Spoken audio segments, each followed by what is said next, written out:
How do you feel? That one? It's online. Can we do like a slow-mo or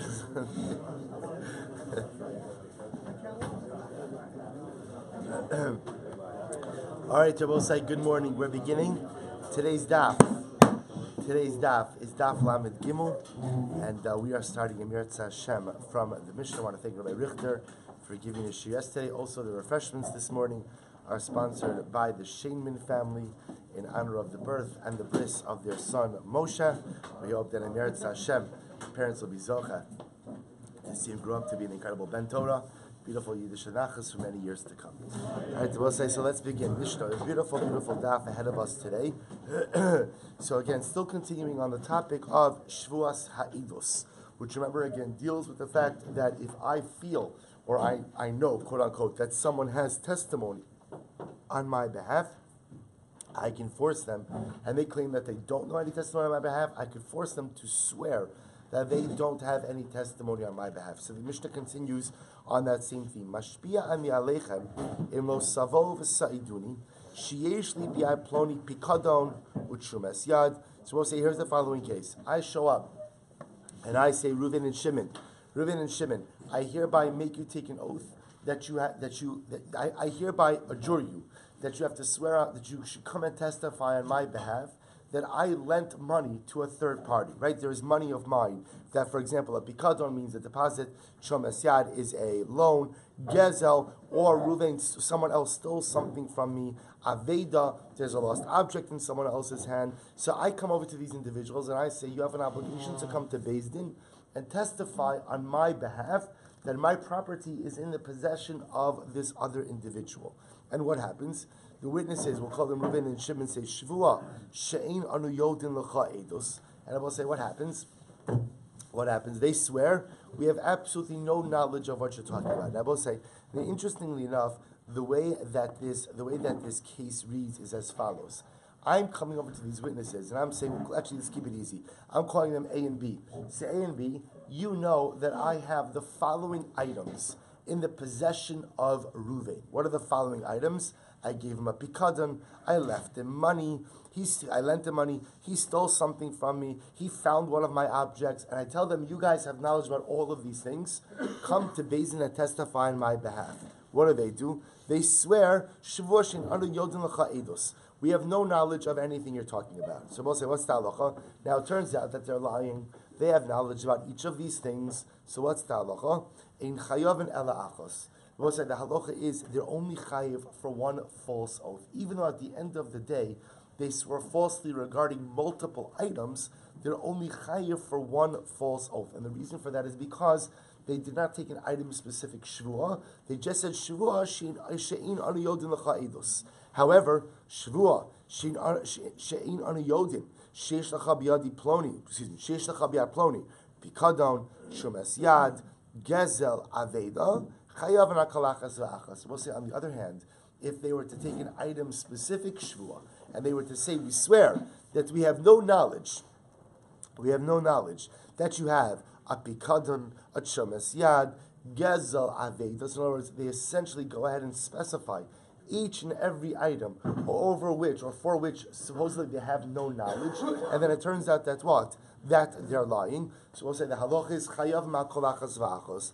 They're chayav ultimately again for a false oath for a shvuas ha'idus for each of these items. Next, mashpia ani aleichem im lo savo v'sa'idu sheyesh li bi'ad ploni pikadon chitin u'sa'orin v'kusmin. So we'll say this seems to be a similar, exact same case. We'll discuss ultimately again why the Mishnah needs to state both these cases. But here's the case. I come over to Reuven and Shimon. I say, Reuven and Shimon, I hereby go, you guys know that you guys know testimony on my behalf that I went ahead and I deposited with Reuven chitin, which is wheat, sa'orin is barley, kusmin is spelt. So you know I deposited all of these items with Ploni.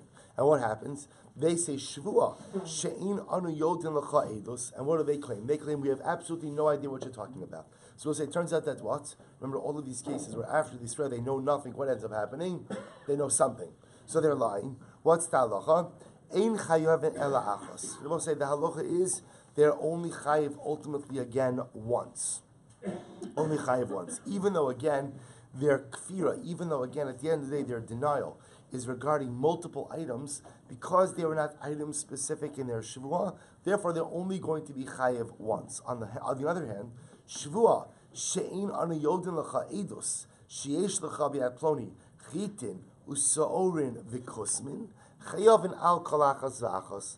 I will say, on the other hand, if they go ahead and they make an item-specific Shevuah, they say, we swear, we have no knowledge of the wheat, or of the spelt, or of the barley that you have in the hands of Ploni, and then it turns out that they are lying, they will be chayiv, ultimately, again, a separate liability, a separate Shevuah for each of these items. So we'll say, you see the theme over here. The theme over here is, if I come to two witnesses and I say to them, you have knowledge about the following things, A, B, C, D, and E. And they say, we have no idea what you're talking about, and it turns out that they're lying.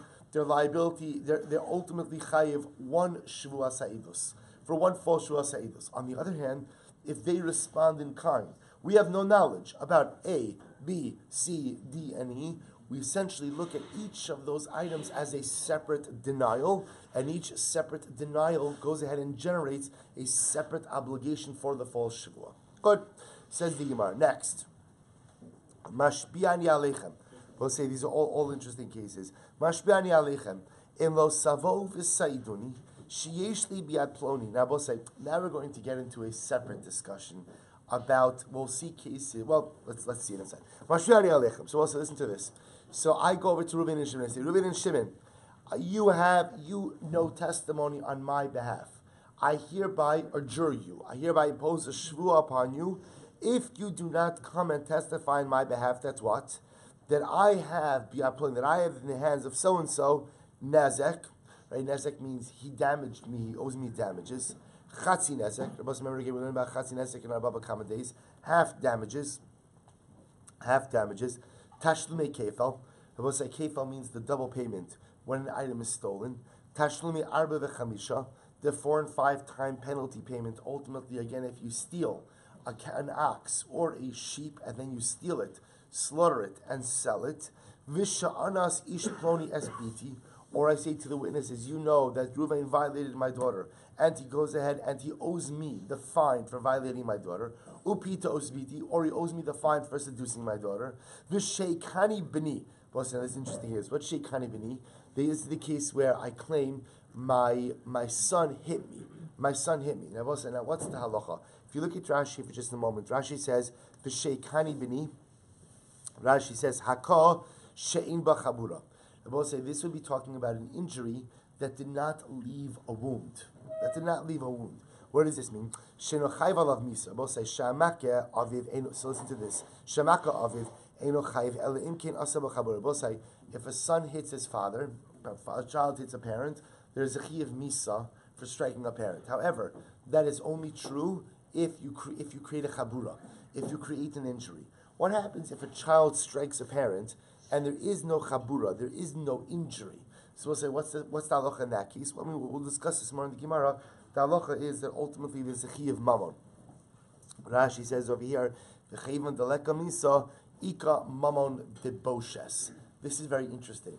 So we'll say, if I go ahead and a person hits their parent, chas v'shalom, and doesn't cause a chabura, doesn't cause an injury. So again, if they cause an injury, it's a chiyuv nisa. If there's not an injury, then what? Not a chabura, which also chabura means like an observable wound. Then what? Then there's a chiyuv mamon. Now, interestingly enough, how would you gauge mamon in that case? So Rashi seems to say it's a din in boshas, a din in humiliation. That's how we judge the financial obligation that the child has towards the parent. So I'm coming to witnesses and I say, you know testimony on my behalf that my son hit me and injured me. And we'll say, now this next case is very interesting. My friend went ahead and injured me. Or he set my field on fire on Yom Kippur. So we'll discuss these cases in greater depth. But the idea is, I'm coming to the witnesses, and I say, you guys know testimony on my behalf regarding any of these particular items. And what's the halacha Rabosai? They deny knowledge about these particular items. What's the halacha? Hare elu chayovim. Ultimately, again, if they deny it and it turns out that they're lying, they're chayiv ultimately again for Shevuos Eidos. Fine. So we'll say the first topic. The Gemara is going to go a little bit out of order because we have a number of things over here, a number of different principles. Principle number one seems to be this idea that if I come to witnesses and I tell them you have testimony on my behalf about A, B, C, D, and E, so and then they swear that they don't, their level of liability is dependent on their denial. If they make a general denial, they'll only be chayiv once. If they make an item-specific denial, they'll be chayiv ultimately again for each and every individual denial, a separate Shevuos Eidos. That's principle number one. We'll say principle number two, which we're going to discuss, seems to be regarding the denial of knas. Remember, again, in halacha, we have two different types of monetary payments. There's what's called knas and mammon. How do you know there's between knas, a penalty payment, and a monetary payment? How do you know the difference? Good. Knas is fixed, meaning knas is a monetary payment that has absolutely nothing to do. By the way, Seth saved you all. Saved you all. Now put down the rug lock for just a second, I will say. Come on. Right, so remember, the Gemara says that we've learned this before. Knas means any financial payment that is not related to the particular damages or anything else. It's fixed. It's fixed. That's called the knas. Mammon is where somehow the repayment is related to the damage or the injury inflicted. Category, or say discussion number two in the Mishnah is about kfiras eidos in a case of knas. What happens if I go over to witnesses, I say, you know about a knas penalty that's owed to me, they deny that. Is a denial of knowledge about a knas claim, does that result in a kfir of a Shevuos Eidos or not? We'll see that. And we'll see topic number three gets back to Kimei B'Drabimine. But we're going to start with Knas. Mashpia, let's listen to this. Says the Gemara. Mashpia ede Knas mahu. We'll say what happens if at the end of the day, I go over to witnesses and I say, witness, Reuven Shimon, right? You know testimony that Reuven owes me a penalty payment. So whatever the penalty payment might be. Kefel is a penalty payment. Arba v'chamisha is a penalty payment. If the payment for if a man violates another man's daughter or seduces her, those are penalty payments. So let's say if I go over to witnesses and I say, you have knowledge about a penalty payment that is owed to me. They go ahead and they say we have no knowledge about this, and it turns out that they're lying. Is there liability on their behalf for their denial about knowledge regarding knas? So bailu mashpia edi knas mahu. We'll say, what's the halacha if I administer a Shevuos Eidos upon witnesses who supposedly have knowledge about a knas penalty that I'm entitled to? What's the halacha? And it turns out that they're lying. Is there liability for their denial about knowledge regarding a knas obligation?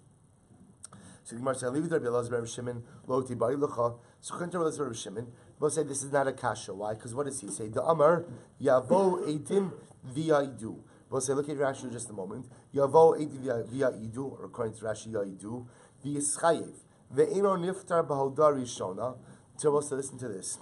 We know when it comes to knas, there's a very interesting principle, which is, modeh b'knas pater. Which I will say, if let's say again, I do something that obligates me in a knas payment, in a penalty payment, and I modeh, I admit my obligation, then the halacha is, I am pater. Here's the interesting discussion. Let's say I go ahead and I admit that I'm liable to a knas penalty, and after my admission, what happens? Witnesses show up, edim show up. So does the arrival of witnesses obligate me? Or do we say, no, once I was modeh, case closed, I'm done. So we'll say this in and of itself, as we're going to see, is a machlokes in Rabbi Elazar, Rabbi Shimon, and the Rabban. Now look at Rashi. Rashi says, Yavo edim ya'idu, v'yischayev ve'eno niftar ba'odar rishona. We'll say Rabbi Elazar is the one who says that if witnesses show up, even after I admit the knas penalty, I am still going to be chayiv. Because when do we say that modeh b'knas pater? That's only hanimi v'heicha delo asu edim. Lo mishalem knas apumei didei. We'll say, so if there are no witnesses and I admit my knas, then ultimately again I will be pater. Aval asu sahadi basar hachi mishalem. So we'll say, according to Rabbi Shimon, who says that the presence of witnesses will obligate me in a knas, even if what? Even if I admitted it. So there's not a shayla. Because in that case over here, if I go over to Reuven and Shimon and I say, Reuven, Shimon, you have knowledge about a knas penalty that is owed to me, and they go ahead and they say, we have no idea what you're talking about, and then it turns out that they're lying. Of course they're going to be chayiv for lying by Rabosai, because they deprived me of the ability to go ahead and collect the knas penalty. But no, they didn't, because if the person who owed me the knas would have been modeh, then what? He would have been pater. Says Rabbi Shmuel, that's not true, because when you have witnesses, even if he admitted the knas, when the witnesses show up, he once again becomes liable. So also according to Rabbi Shimon, it's clear that the denial of the witnesses cost me money, and therefore again, halacha l'maaseh, they would be chayiv even in the case of knas. Kiti b'aylecha, let's see it. We'll say once more in just a moment. Kiti b'aylecha, we'll say, when does the kasha come up? Liba d'Rabbanan da'amri modeh b'knas va'achar kach bo edim pater. We'll say, where does the shayla come up? The shayla comes up at the end of the day by the Rabbanan, because the Rabbanan hold modeh b'knas pater, that when you admit your liability to a knas, once you admit it to Mosai, then what? You're pater. And even if witnesses subsequently come, you're still what? You're still pater. So Mosai, listen to this. See here what's happening over here? The shayla is, if I go over to Reuven and Shimon, I say, Reuven and Shimon, you have testimony. You know information on my behalf. Let's keep it easy. Reuven owes me kefil. Reuven owes me a double payment. Actually, that's not a good example. Reuven,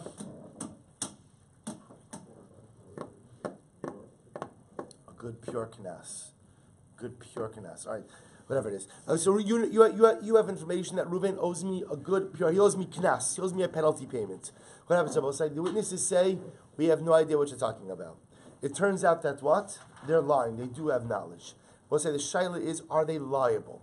So remember, the only time witnesses will be liable for a Shevuos ha'edus is when Rabbi saying is if they cost me money. So the shaila is, in a case of knas, can we claim that their denial cost me money? So the Gemara says it depends. According to the Rabbanan who say modeh b'knas pater, that if the person who was liable to the knas could have admitted the knas, and even had the witnesses showed up afterwards, their testimony would not have changed the fact that he would be pater, then one can make the cogent argument that the witnesses didn't cost me anything through their denial. But according to the Rabbanon who say that's what? That if witnesses show up, even if the person who owed me the knas went ahead and admitted the knas, if witnesses subsequently showed up, he would be chayiv, then enochinami, their denial cost me money. So therefore the Gemara says whether or not Edim who denied knowledge about the knas are chayiv for the denial of their testimony depends on the machlokes of Rabbi Shimon and the Rabbanon. So it says the Gemara, Rabbanan dahasim kiman sir lehu. Rabbi say, who did the Rabbanon ultimately hold like? If you're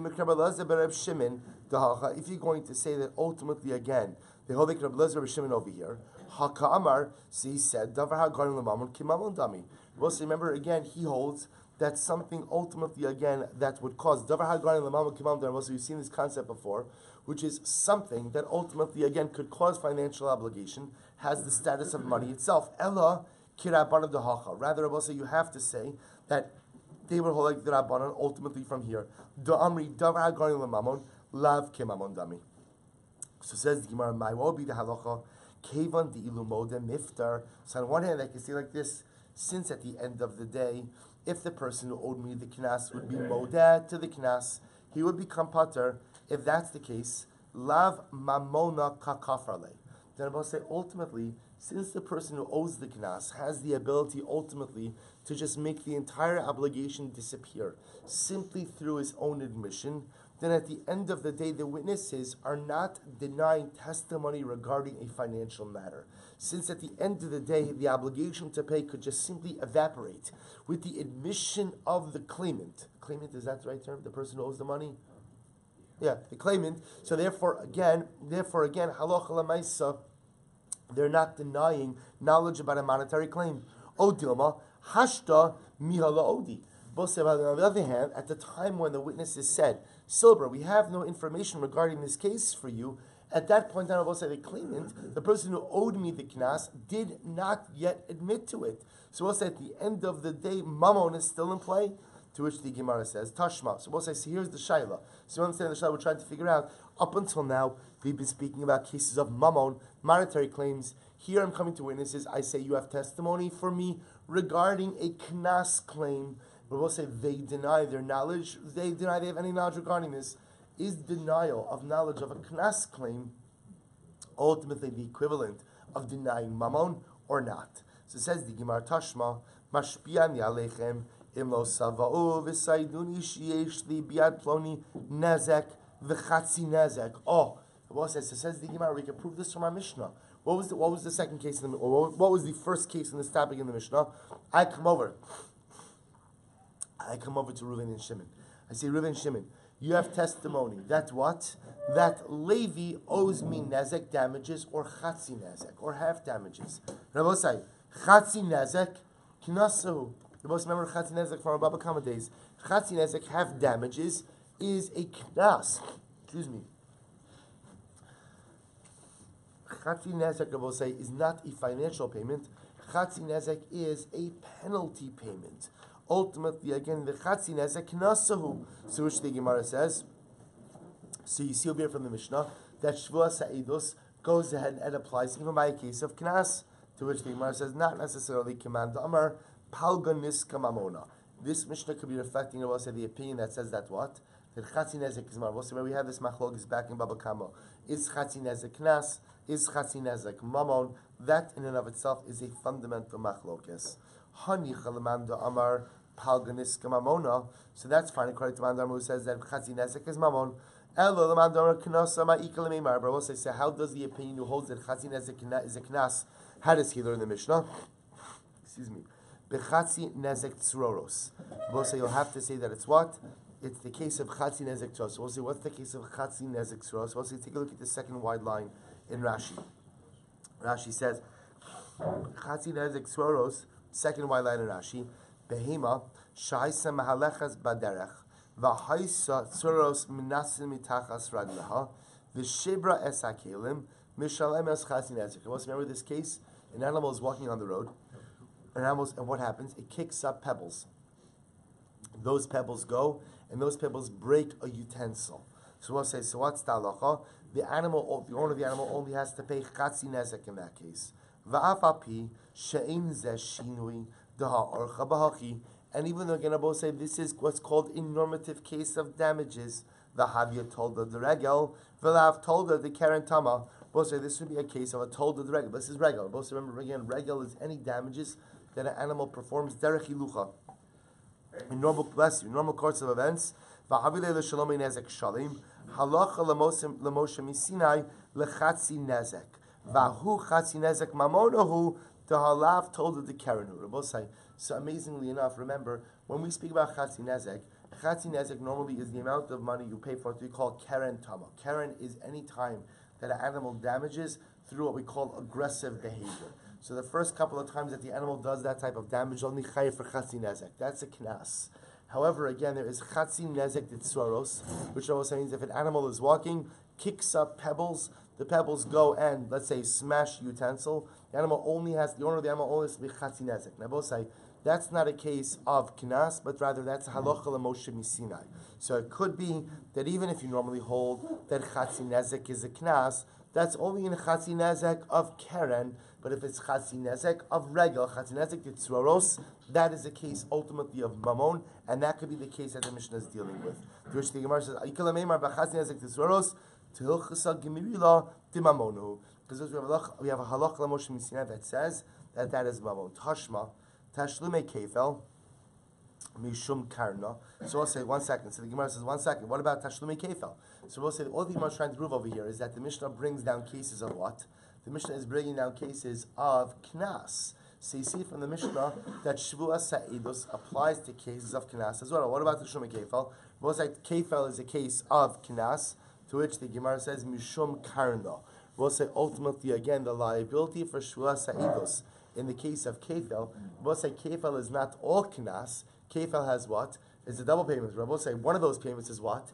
Is Karen. It's principle. I tashlumi dalid v'hei. What about the 4 and 5 time penalty answer? We'll say again, that's the knas payment yet in the Mishnah, mishum karno. ultimately going to say in there this Karen also. Sha'anas ishploni upita as biti. What about the claim where ultimately again I come up and I say to Reuven and Shimon, witnesses, you have knowledge that Levi went ahead and violated my daughter, or Levi seduced my daughter. And we'll say again, that's a penalty payment. Mishum bosha supagam. We'll say even in that payment, there's still bosha supagam. There's still ultimately again humiliation. And pagam, we'll say ultimately means the affecting reputation. We'll say so those ultimately again are not knas payments. Those are mamon payments. So my kamash malon kula mamonehu. So we'll say so that if that's the case, so the Gemara says that's the case, then none of these cases are really knas payments. So or at least not fully knas payments. So then why does the Gemara why does the Mishnah have to state all of them? In other words, what's the chiddush over here? Okay, all of these cases, we'll say, have mamon elements. If they have mamon elements, then at the end of the day, what's the chiddush? To which the Gemara says, you're right. Reisha chada kamash malon, seifa chada kamash malon. We'll say both the Reisha and the seifa are each teaching us one novel idea. What are they teaching us? We'll say. So the Gemara says, excuse me. Reisha chada kamash malon, seifa chada kamash malon. Reisha chada kamash malon. We'll say, what is the Reisha teaching me? Gechatzi nezek tzuros mamono. We'll say the point of the Reisha is to teach me that the case of tzuroros, the case of chatzi nezek tzuroros in the Mishnah, I should say the case of chatzi nezek in the Mishnah is the case of chatzi nezek tzuroros, and the Mishnah therefore is teaching me that what? That payment is unlike other cases of chatzi nezek, and in fact that payment ultimately again I will say is one of mamon. Seifa chad kamash. I will say what does the seifa come to teach me? Listen to this. Shehidlik es kedish b'yom kippur. I will say remember again. The last case of the Mishnah, what I will say, was the case where I come over to witnesses and I say, you have knowledge on my behalf that what? That Reuven lit my field on fire on Yom Kippur. Right? And therefore he's chayes. So we'll say, what's the chiddush over there? So la'afuke, what does that come to exclude? La'afuke med Rabbi Nechunya ben Akana. We'll say that comes to exclude the position of Nechunya, because what does Rabbi Nechunya ben Akana say? Disanya. We'll say second to last line on Gimel Amud Aleph. And Nechunya ben Akana haya osim ekippurim kishabbos l'tashlumin. Mas Shabbos, great. So let's listen to this. Rabbi Nechunya ben Akana was used to say that Yom Kippur is like Shabbos for Tashlumin. We'll say, what does that mean? If one goes ahead and doesn't act on Shabbos, right? Let's say I go ahead and let's say I go and I burn down Reuven's field on Shabbos. And we'll say, what's the halacha? What's the halacha? The halacha is that since I am chayiv misa for the act of lighting a fire and burning down the field, therefore what? I am pater ultimately for tashlumin. I will say based on the principle of kimle b'drabmine, that whenever you engage in one act that generates simultaneous liabilities, one of them a capital liability, one of them a monetary liability, the capital liability sets aside any monetary liability. Rabbi Nechunya ben Akana said that Yom Kippur is like Shabbos in terms of Kimei B'Ramine. Therefore, according to Rabbi Nechunya ben Akana, if I were to set Reuven's field on fire on Yom Kippur, again, I would be chayiv ultimately again for Misa. They will say, now the novelty by Yom Kippur is what? What's the penalty for violating Yom Kippur? I will say, what's the penalty? Kares. Now, normally we would say the concept of Kimei B'Ramine only applies to Misas Bezdin. Only applies when you're going to be executed by a human court in your financial liability. So again, if there are two court-mandated liabilities, one for execution, one for monetary payment, the obligation, or I should say the execution outweighs or eclipses the monetary. So Rabbi Shmuel ben Akana says, Yom Kippur is like Shabbos, even though there's a din of kares, not misa b'dei adam. Kimei b'dramine says, once you're chayiv kares, you don't have to pay. Therefore, I will say the Mishnah comes along and tells us that what? We do not paskin like Rabbi Nechunya ben Akana. And I will say, Yom Kippur is not like Shabbos. By Shabbos, we say, Kimle b'drabamine, but we don't say that by Yom Kippur. Therefore, if I burn down Reuven's field on Yom Kippur, I will say, what's the halacha? What's the halacha? I'm chayiv tashum and I have to pay.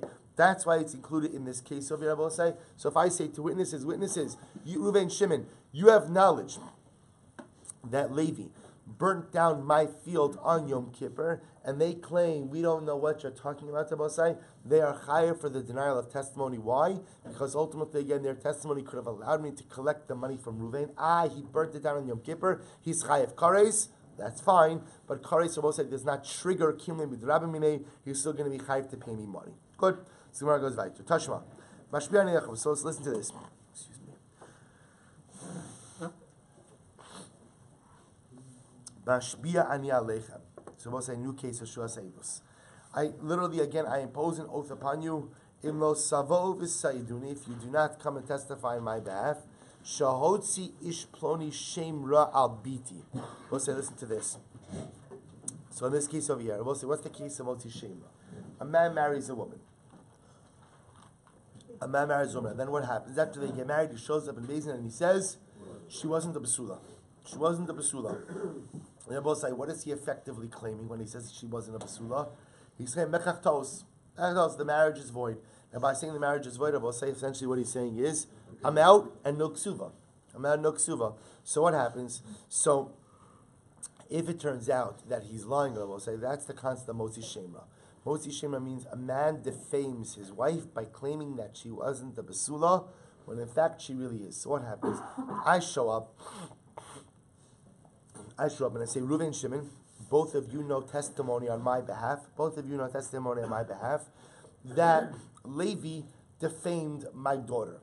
Right? Levi defamed my daughter. Levi said that my daughter wasn't the basula, and in fact she was. So we'll say, what's the halacha?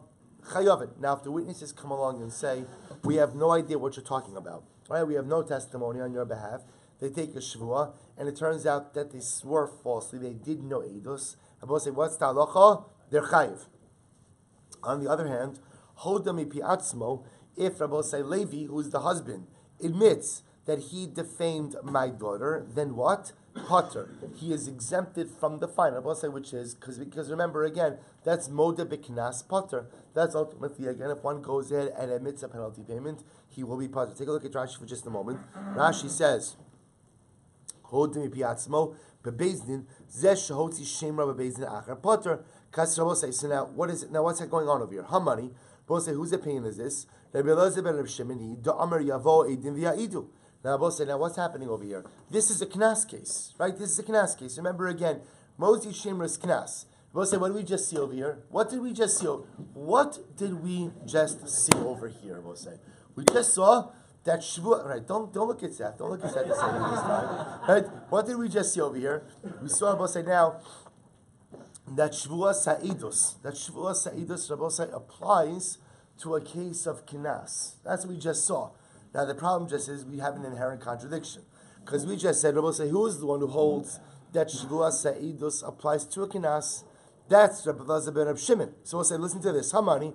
So whose opinion is just reflected over here? That Shevuos Sa'idus applies to knas. Rabbi Elazar ben Reb Shimoni.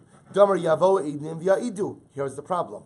Ema seifa hodame atzmo potter asan l'rabanan. So we'll say, here's the problem. What did the end of that brisa say? The end of that brisa said that if the person who is the subject of the knas goes ahead and admits his liability, then he's pater. Now both say it sounds like even if he admits when, even after the witnesses come, right, he'll be pater. So I'll say, or for that matter, if he admits it, and even if afterwards witnesses come, he'll be pater. I will say the problem is that what? That's not the Rabbi Elazar ben Shimon. Because what does Rabbi Elazar ben Shimon say? Rabbi Elazar ben Shimon holds Rabbi say that what? That if somebody admits the knas and subsequently witnesses show up, that ultimately again he's going to be chayiv because of the presence of the witnesses. So we have an inherent contradiction. So it was, whose opinion does the brisa reflect? To which the Gemara says, you're right. So the Gemara says, Ema seifa hodam yatzapot asan l'rabanan. To which the Gemara says, you're right. Kula Rabbi Elazar ben Shimoni. Rabbi say in reality, this entire brisa reflects even of Rabbi Elazar ben Shimon. What about the seifa? V'achi kamar lo meshkachas lo hodam epiatzo de potter el heicha de leka edim klal v'hodam yatzmo. Rabbi said the way to read the brisa is as follows: that if I come to witnesses and I say, witnesses, Levi was Motzi Shem Ra on my daughter. Levi claimed my daughter wasn't the basula at the time of their marriage. You, the two of you, Reuven and Shimon, you know testimony that Reuven's claim is false. Come to Beis Din and testify on my behalf against Levi. The witnesses claim that what? We have no idea what you're talking about. They swear to that effect. And then Rabbi will say what? It turns out that they are lying. They are chayiv. They are chayiv. We'll say the second part of the brisa says, oh, and by the way, if Levi claims, if Levi admits the fact that he lied, ultimately, again, he could pater himself. But when can he pater himself? Rabbi say only when? Only in a situation where there are no Eidim who knew that he was lying. But if there are Eidim who showed up in Beis Din and said that he was lying, he will be chayiv, even if he had previously gone ahead and admitted the knas. Because the concept of Moda b'knas Potter only applies in a situation where there are no Eidim. But if he's Moda, and subsequently Eidim come along and say that what? That he was chayiv, ultimately again the chayiv will remain intact. So we'll say, bottom line for our purposes, how do we paskin? So we'll say, so the Rambam says, this is in Perek Tes, Hilchos Shevuos, Halacha Dalid, V'chein hamashbia idei knas, v'kafru. We'll say, if I go over to witnesses and I say, witnesses, Reuven, we'll call him Levi. Levi owes me a penalty payment. Shimon and Levi, you guys have testimony on my behalf. You know that Levi owes me money, or that Levi owes me a knas. They claim we have no idea what you're talking about. V'kafru, Petur mishvuas ha'edus, mipnei shim kadam hanitva v'hoda b'knas hipater milashalem, v'af api shabo edim acher ken v'idu nimtzu ha'edim lo chayvu ze be'edusan levada, ele edusan im kfiras hanitva hi amichayeves also, v'hol im hoda lo tola edusan im kafru bav nishuptra. So also the Rambam Paskins is like the Rabbanon, namely that since when it comes to knas, moda b'knas potter, therefore again, the fact that the witnesses denied their knowledge, they'll say that does not deprive me of money. Why not? Because they'll say the claimant could have also admitted the claim, that would have also denied me the money. Therefore, again, I will say when it comes to claims of knas, if witnesses deny their knowledge, that is not considered as if they lied regarding a Shevuos ha'edus. So we'll say, in effect, the Rambam Paskin is like the Rabbanon, not like Rebbe Lazar. Okay, good. Says the Mishnah. We'll say, let's go weiter. Mashpia ani aleichem. We'll say now we get to some really interesting, riveting cases here. Mashpia ani aleichem. We'll say, here we go. So I go to witnesses. I say, witnesses. I literally adjure you, right? I go ahead and I impose a Shevuah upon you. Emlo savo v'saidu sha'ani kohen, sha'ani levi. So these are interesting cases. In these cases over here, I am saying that witnesses, you know testimony for me. But Rabbi said this is not really regarding monetary matters. This is status matters. Reuven Shimon, you know that I am really a kohen. You know that I am really a Levi. Or, let's say we're going to say I am already a kohen. But again, you know that I am not a ben grusha, or that I am not a ben chalutza. We'll say that's category number one. Category number two, she'ish ploni kohen. We'll say category number two is, I go over to Reuven and Shimon, the witnesses, and I say, you know testimony regarding someone else. You know that ploni is a kohen, or she'ish ploni levi, or that ploni is a levi. She'eno ben grusha, v'she'eno ben chalutza, or that ploni is not a ben grusha, ploni is not a ben chalutza. They both say, so, okay, you have two different categories. Category one, I will say, is I'm claiming that Reuven and Shimon no testimony about my status. I both say, is this financial edus? No, although it can have a financial impact, but that's not the point over here. He's claiming over here, that's what? That Lemaisa, you know testimony about my status. Category number two is, you know testimony about someone else's status. Or, category number three, Sha'anas ishploni es bito, upita es bito. Category number three is, you, Reuven and Shimon, know testimony that will call him Levi violated someone else's daughter, right? Or that Levi went ahead and seduced someone else's daughter. Vishachava bi b'ni. Or you know information that my son went ahead and injured me, right? My son went ahead and hurt me. And I will say, now we'll see, by the way, in this case over here, Rashi says, Shechava bi b'ni means Chabala shehi Chabula. We'll say this would be the case ultimately again, where there would be a chi of Misa. We'll discuss this. Or Shehilik Gedishi b'Shabbos. Or Rabbi say again, I go over to Reuven and Shimon and I say, Reuven and Shimon, you know testimony that ultimately again, that Levi lit my field on fire on Shabbos. Rabbi say in all of these cases, Peturin. Rabbi say ultimately again, in all of these cases, ultimately again, the Eidim. So Rabbi say in all of these cases, the witnesses swore that they have no testimony, they have no information regarding these matters. It turns out that what?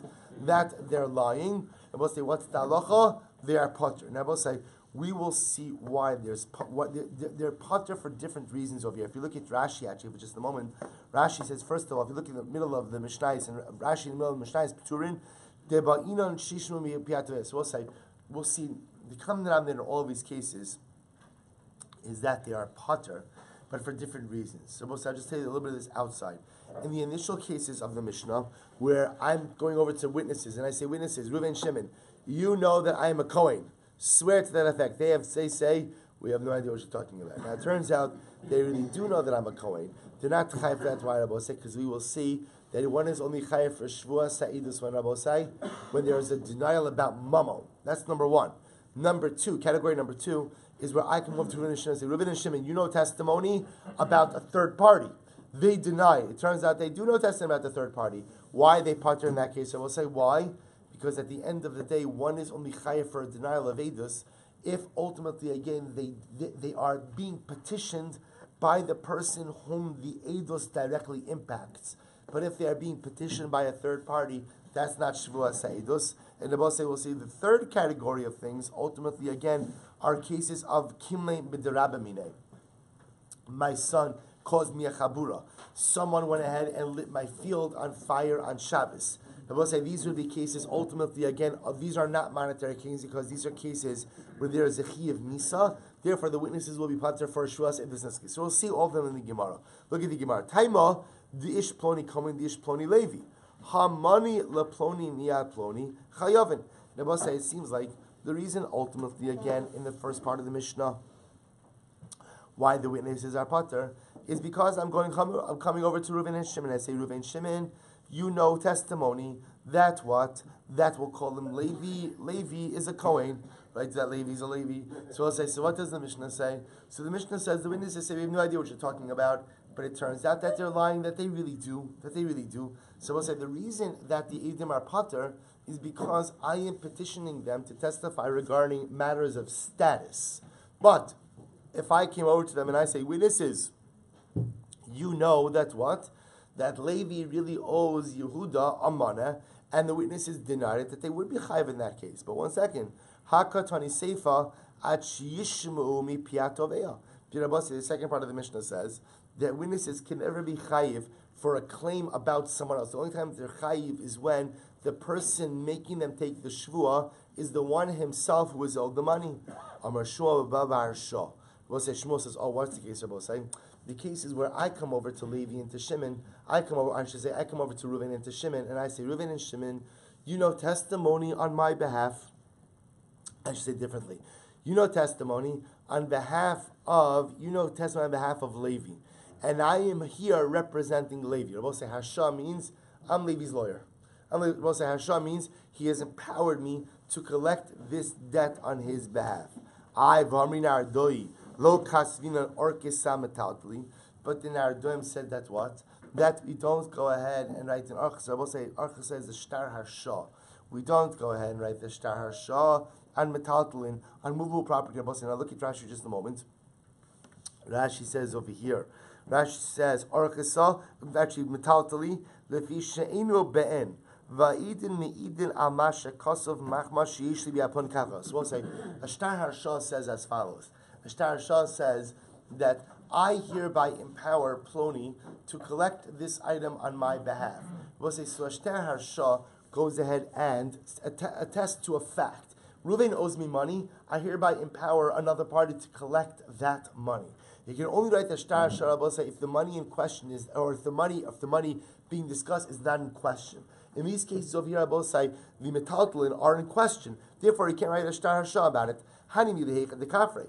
That is true, say when the party who supposedly owes the money denies the claim. Avalo kafre, but I will say if there has not been a denial of the claim, then ultimately again kasvina. Fine, tan rabbanas. So we'll say now let's go back and drill down to the basics. Minayin she'ein hakosov medaber ela b'tvias mam. So we'll say what our Mishnah is working off an assumption. What's the assumption? The assumption is we'll say that Shevuos Sa'idus only applies to Mamo. Only applies to Mamo. So we'll say, so if I go over to witnesses, and I say to witnesses, Reuven Shimon, you know that Levi owes me money. And what happens? Reuven and Shimon say what? What do they say? no idea what you're talking about. No idea. And they swear to that effect. And then it turns out that they're lying. They do no testimony on my behalf. They're both saying that is the case of Shevuos Ha'edus. Right? So there has to be a kfiras mamon. About, so the Gemara says, where do we know that from? So where is that known from? Because we'll say again, it turns out that if I go over to Reuven and Shimon and say, Reuven and Shimon, you know that I'm really a Kohen, and the Gabbai won't give me Rishon, and the other Kohanim won't let me go up in Duchin, so you need to testify on my behalf that I'm a Kohen. And the witnesses say what? The witnesses say, we don't know what you're talking about. And it turns out, let's say they do. Right? They knew my father, they knew my grandfather, and they know that I'm a Kohen. Well, I say there's no chiyuv in that case. So you see over here that the din of Shevuos Ha'edus is only a din in Mammon. Where do we know that from? Says the Gemara, Rabbi Lozer Omer, Ne'emar kan o'in, v'ne'emar lahalon o'in. We'll say, what's o'in? So if you look at, if you have the Torah or if you have the Psuk in your Gemara, you can see what the Gemara points out of here. We'll say is it uses the word o repeatedly in the context of Shevuos Ha'edus. So remember again, it says v'nefesh ki secheta v'shama kol olah v'hu eit o ra'a o yada. Right? So we'll say it says the word o twice in the context of Shevuos Ha'edus. That's Owen. Right? Not the name Owen. Right? But again, Owen. Right? It says o twice. V'nemar lahalon, and I will say it says later on by Shevuos HaPikadon. We'll say Shevuos HaPikadon is the case of where I deposited something with someone. I come to get it back. They claim they don't have it. I could force them to take a shvua that they don't have the Shevuos HaPikadon. We'll say so. That's v'nemar lahalon Owen, and it says o twice by Shevuos HaPikadon. Mar lahalon ein lo medaber ela b'tvias mammon. So we'll say just like later on, ultimately again by Shevuos Pikadon, it's talking about what? It's talking about mammon. Ein lo medaber ela b'tvias mammon. Afkan ein lo medaber ela b'tvias mammon. So we'll say just like the Owen by Shevuos HaPikadon is talking about a monetary claim. So to we'll say someone like we make a gzera shava, we say the Owen by what? By Shevuos Ha'edus are also only what? Only talking about tvias mammon. Afkan ein lo medaber ela b'tvias mammon. To which the Gemara says, 1 second. Owen derotzeach yochichu. We'll say, but 1 second, you also have the word o twice by rotzeach. Right? We'll say by the murderer. Now we'll say, so this says the Gemara. So I'm sorry. Owen derotzeach yochichu shehein Owen. I will say you have the word o twice. Umidvarim umidabrim shlo b'tvias mammon. And I will say, obviously in the case of rotzeach, it has nothing to do with what? It has nothing to do with a monetary claim. To which the Gemara says, you're right. Ganin Owen sheyesh iman shvua, may Owen sheyesh iman shvua. I will say because we're only darshan like Owens. We're only going to link Owens that talk about shvua with Owens that talk about shvua, but not Owens that don't talk about shvua. So we'll say the O's. It's so much easier just to say O's, right? The O's by Shevuos Ha'edus and the O's by Shevuos HaPikadon both talk about Shevuos, both talk about oaths. But ultimately, again, the O's by Rotzeach Va'al Yochichu, Owen Rotzeach, Sheniman Shevua. Okay, says, well, I'll bring you another case of O's, of Owen. Watch this. Owen de Sota Yochichu. Ooh. Well, say there is another case of Owen. Another case of multiple O's. What's the other case of multiple O's? I will say the Sota. And I will say, now watch this. Sota does have what? Sota does have what? Sota does have Shevuos, right? Sota does have oaths. This is, remember again, I will say, part of the Sota process is that the Sota has to take a Shavua. So I will say, yet over here, it has nothing to do with what? Money, right? The Sota has nothing to do with money, it has to do with Isser. See, so it says, Owen the Soti Yochichu, Shehein Owen, I will say, the two O's, the Yesh Iman Shavua, and I will say, it has a Shavua with it. And I will say what? There is no monetary claim ultimately over here. Right? There's no monetary claim in this case. To which the Gemara says, you're right, but donin owen she'eshimon shivua ve'eni man kohen. So we'll say, but however, again, we will link the cases, I will say, that have the double O's, that have two O's. They have two O's.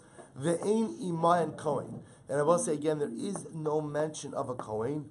May oin sheyesh imahen shvua ve'ein imahen kohen. And the boss say, ultimately, again, we're not going to link it to sota, because sota, ultimately, again, both say, stop texting, talking back and forth to each other. Right? So ultimately, again, so I'll say, so now what happens? So now we link the case of O's. I will say where there is a monetary claim, but no coin. So we'll say, see, sota has a shvua, but it also has a coin. And coin is an indispensable part of the shvua process. So we'll say, ultimately, says the Gemara, listen to this, sorry.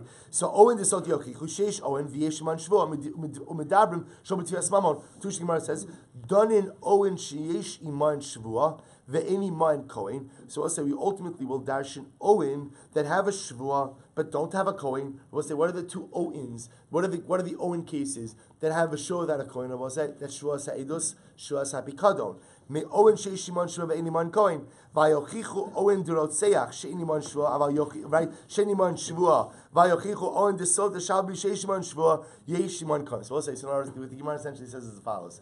You could find a lot of cases where there are multiple O's, what the Gemara calls Owen. But there are only two cases of Osai that are exactly similar. The cases of Shvuas HaPikadon and Shvuas Eidus Rabosai are both cases of Shavuos, as opposed to the cases of Rotseach, which Rabosai has multiple O's. But it's not what? But it's not a case of Shavua, or the case of Sota, which is a Shavua, but what, Rabosai? But requires the presence of a Kohen. Therefore, again, they are the outliers. Therefore, all we're left with is Shavua Sapikadon, Shavua Sa'idus. Rabosai, what's therefore, once they both have Owens, the Gzer Shav essentially teaches us that what? Just like Shavua Sapikadon, Rabosai is talking about a denial of Mammon, so too, again, when it comes to Shavua Sa'idus, the only time you'll be Chai for Shavua Sa'idus, Rabosai, is when? Is when there is a denial of mammon as well. Beautiful. So we'll say, Rabbi Eliezer therefore says, the way we learn that Shvuas Sa'idus, you're only chayiv, only if what Rabbi say, only if there is a denial of mammon, is how Rabbi say, one word. If you only have to remember one word, which is what? One word. Owen. That's all you have to remember. Owen, right? As long as you remember Owen, that's the Gzir Shav Rabbi say, ultimately again, from Shvuas Sa'idus, there's Shvuas HaPikadon, which teaches us that just as Shvuas HaPikadon is a denial of a monetary claim, so too one is only chayiv ultimately for Shvuas HaEidus for denial of a monetary claim as well. Rabbi Kiva says a little bit different. Let's just do a few more lines. Rabbi Kiva says, Rabbi Kiva Omer, Vaya ki yasham la'achas me'ila. So we'll say, so the pasuk says, Vaya ki yasham la'achas me'ila. And it will be if he will be guilty for one of these things. Yesh me'ela shu chayiv, v'yesh me'ela shu pater. We'll say there is one of these things for which he is chayiv, and one of these things for which he is pater. Hakit. So we'll say, so what does that mean? What that means is as follows. There are cases ultimately again of shvuas sa'idus for which you are chayiv, and there are cases of shvuas sa'idus for which you are pater. We'll say, how so? Says the Gemara Hakit. Tavu mamon chayiv, davar achar pater. If he goes ahead, we'll say, if the claim for testimony is regarding mammon, and the witnesses deny that claim, they'll be chayiv. But ultimately, again, if the claim is for something else, then halacha l'maisa they will be pater. We'll say one more line. Rabbi Yosef Lili Omer, Harehu Omer, v'hu eid ora oyada. So we'll say going back to the original pasuk, which had the multiple O's, and he is a witness, and he saw and he knew. We'll say, listen to this: Be'edus hamiskayemes bereia below yediyah, u'biyediyah below reia. This is amazing. One is only chayiv for shua sa'idus. If what? If it's the type of testimony that can be accomplished, that is upheld, watch this, b're'iyah below yediyah, with sight, but yet means seeing it, but without knowledge, or b'yediyah below re'iyah, with knowledge, but without seeing it. We'll say, now, what are these cases? B're'iyah below yediyah case. So I will say, what is the case of witnesses who could see the event, but not necessarily have knowledge about the event? Kate, so I will say, what's the case? Mana manisi lecha bifnei ploni uploni. So what happens? I say to Ruvain, I lent you money in the presence of Ploni and Ploni. Yavo Ploni uploni via idu. So we'll say, let Ploni and Ploni come along and testify about this. We'll say, what is that a case?